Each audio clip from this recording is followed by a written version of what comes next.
আসসালামু আলাইকুম সম্মানিত দর্শকবৃন্দ। আজকে আপনাদের সামনে যেই ঘাসটি নিয়ে কথা বলবো এটি হলো ইন্দোনেশিয়ান স্মার্ট নেপিয়ার ঘাস।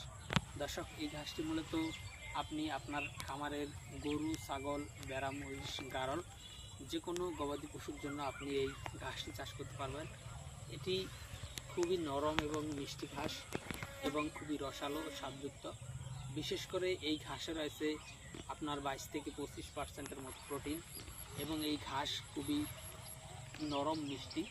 আর এই ঘাসটি গবাদি পশুর জন্য খুবই উপকারী। দর্শক শ্রোতা, অন্যান্য ঘাসের পাশাপাশি এই স্মার্ট নেপিয়ার ঘাসটিও আপনি চাষ করে দেখতে পারেন। এটি গবাদি পশু অন্য যে কোনো ঘাসের থেকে এই ঘাসটি বেশি খায়।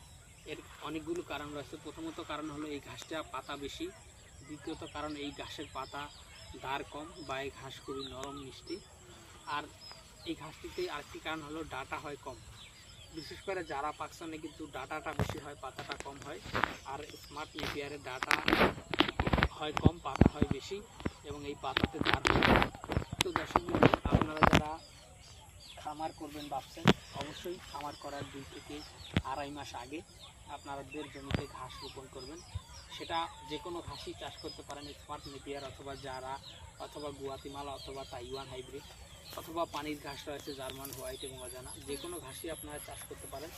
তবে খামার করার 2 থেকে আড়াই মাস আগে যদি আপনারা ঘাস চাষ করেন তাহলে অবশ্যই আপনারা খামার করে লাভবান হতে পারবেন। তো দর্শক, বর্তমান সময়ে সব ধরনের ঘাসের কাটিং আমাদের কাছে রয়েছে।